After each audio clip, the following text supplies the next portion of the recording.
대한민국의 방산기업 카이가 세계적인 항공기 기업 보잉 로키드 마틴과 어깨를 나란히 할 날이 멀지 않은 것 같습니다. 4.5세대 전투기 KF-21 보라매의 성공적인 비상을 이루어낸 카이에서 KF-21의 완전한 5세대화와 더불어 6세대 전투기 기술을 확보하여 세계 7위의 우주항공기업으로 도약하겠다고 선언했는데요. 그런데 이와 함께 공개된 카이의 50년 계획표에서 KF-21N의 스텔스 함재 기화 가능성이 포착되었다고 합니다. KF-21 개발이 카이의 계획대로만 이루어진다면 미국이 독점하고 있던 5세대 전투기 시장 구조를 한국이 뒤흔들 수 있을 것으로 기대되고 있는데요. 미국이 완성되는 걸 두려워했었던 국산 전투기 KF-21의 미래에 대해 자세히 알아보도록 하겠습니다. 세계 7대 항공우주 기업을 목표로 하고 있는 카이에서 향후 100년의 미래를 그리는 로드맵을 발표해 국내외 방산 관계자들의 시선을 집중시키고 있습니다. 이번에 공개된 로드맵에서 가장 주목받았던 부분은 역시 KF-21의 향후 개량 계획이었는데요. 카이에서 공개한 자료에 따르면 2026년 체계 개발을 완료한 KF-21은 2028년까지 무장을 확장하는 블록2 개발에 들어가고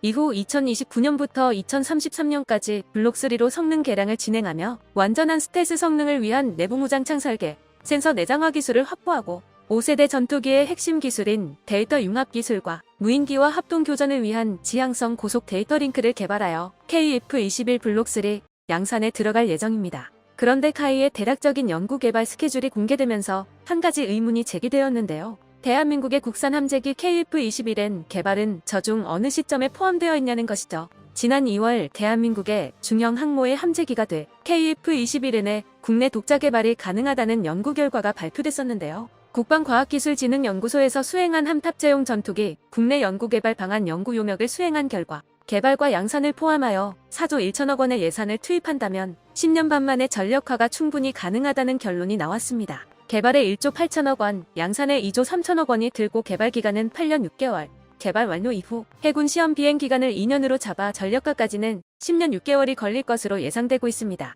이는 10년으로 예정된 국산 항공모함 개발 사업 기간과 일치하기에 항모와 함재기가 함께 개발을 진행한다면 10년 뒤 KF-21N을 탑재한 국산 항공모함이 출항하는 모습을 볼 수 있다는 것을 말합니다. 연구 용역은 국내 연구 개발 시 기술적 제한 사항이 없다고 말했는데요. 함재기용 착륙장치, 브레이크, 전기체 등에서 일부 해외 기술 협력이 필요하지만 이미 KF-21을 성공적으로 개발하면서 얻은 노하우가 있으니 절대 넘지 못할 산은 아니라는 것이죠. 그런데 KF-21N이 4.5세대 전투기에 머물러 있을 것인지 아니면 완전한 5세대 전투기가 될 수 있을 것인지에 대해서는 확실하게 나온 정보가 없었는데요. 이번 카이에서 공개한 KF-21의 로드맵 덕분에 대략적인 윤곽이 드러나게 되었습니다. 앞서 계획대로 개발이 진행된다면 KF-21 블록3의 개발이 완료되는 시점은 2032년에서 2033년 즈음이 될 텐데요. 여기서 블록3의 주요 개발 사항 중 무인기와 합동교전을 위한 지향성 고속 데이터 링크가 포함되어 있었다는 사실을 주목해야 합니다.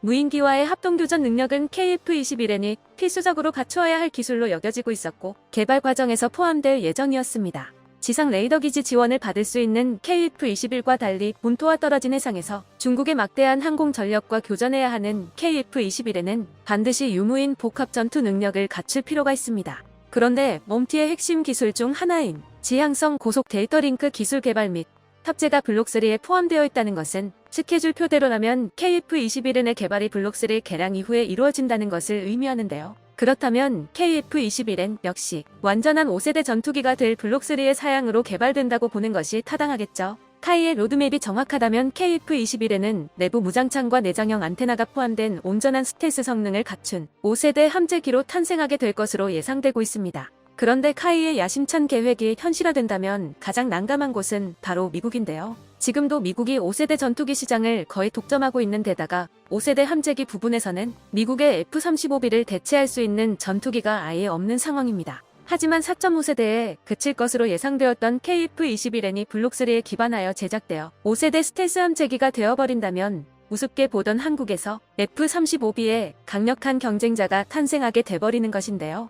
게다가 중형 항모에서 운용할 경우 KF-21N이 오히려 F-35B보다 많은 이점을 가지고 있습니다. F-35B는 리프트팬을 장착해 경항모에서 운용할 수 있도록 수직이 착륙이 가능하지만 리프트팬이 동체에서 많은 공간을 차지해 무장 탑재력이 F-35A에 비해 20%나 줄어들게 되었습니다. 게다가 F-35B는 공대함 능력을 갖추지 못해 항모의 공격력을 떨어뜨린다는 지적도 받아왔었습니다. 반면 KF-21에는 F-35B를 월등히 능가하는 무장을 갖추게 될 예정인데요. 우리 연구진들이 개발하고 있는 KF-21의 국산 독침 무기들의 실체가 서서히 드러나고 있습니다. 현재 전투기와 무장을 한 세트로 팔 수 있는 국가는 미국이 유일했지만 그 자리를 마하의 속도로 성장하고 있는 한국이 위협하고 나섰는데요. 과거 KF-21의 무장 선정 과정에서 미국이 KF-21에 탑재될 국산 A4 레이더와 미국의 공대공 미사일 AIM-120 암람의 인티를 거부하면서 한국은 상당히 골머리를 썩어야 했었습니다.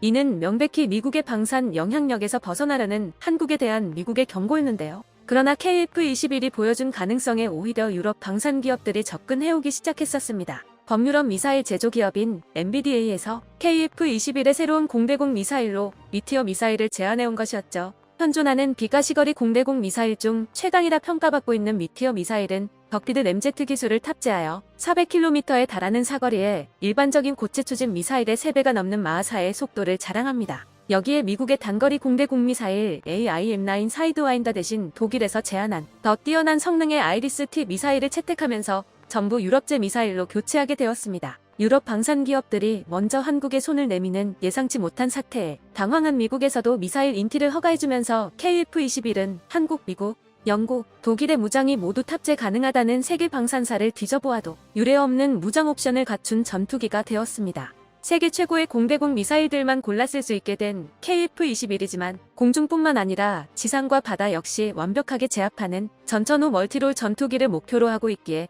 국산 독침 무기 개발도 진행하고 있었는데요. 지난해 직경 533mm의 한국형 초음속 대함미사일을 개발하여 전력화에 성공했었다는 소식 전해 들으셨을 겁니다. 그리고 이 국산 초음속 대함미사일을 소형화하여 KF-21의 공대함 무장으로 탑재하는 연구를 진행 중이며 올해 초 첫 발사 시험에 성공했다는 소식이 전해졌었는데요. KF-21의 강력한 화력이 될 초음속 공대함2 유도탄은 직경 400mm의 최대 속도는 마하4, 최대 사거리는 500km급으로 예상되고 있습니다. 게다가 초저고도 시스키밍 비행까지 가능해 완성된다면 대한민국 공군의 공대함 결전병기가 될 것으로 기대받고 있습니다. 또한 장거리 공대지 순항미사일의 최강자인 KEPD-350 타우러스 미사일의 한국 버전인 천룡 공대지 미사일의 시범 개발 역시 얼마 전에 끝마쳤는데요.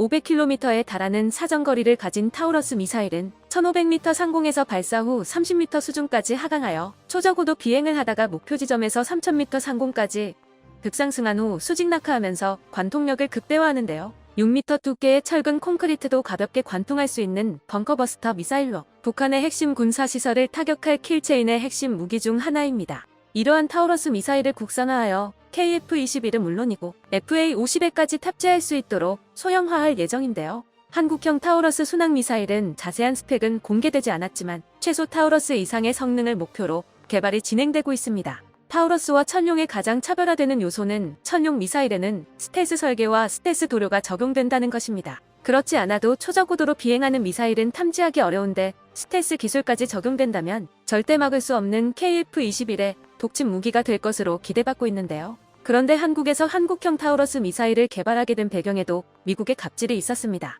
과거 대한민국 공군에서는 미국의 스텔스 순항 미사일 제즘을 도입할 계획을 세웠었지만 F-15K와의 무장 통합 문제와 함께 미국에서 판매를 거부하면서 결국 유럽에 타우러스 미사일을 도입해야 했었습니다. 정확한 이유는 밝혀지지 않았지만 당시 주변국인 중국과 일본의 반발로 인해 수출을 거부했던 것으로 추정되고 있습니다.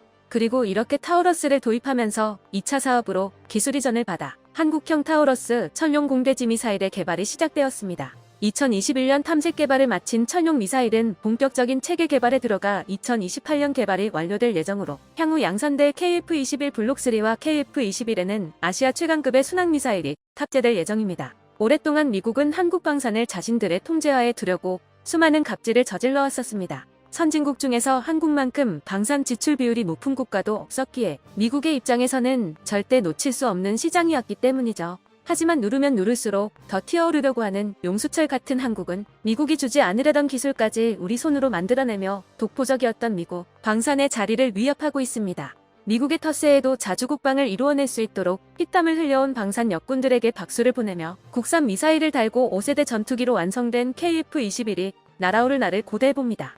끝까지 시청해주셔서 감사합니다. 도움이 되셨다면 좋아요를, 다른 이야기도 궁금하시면 구독을 눌러주세요.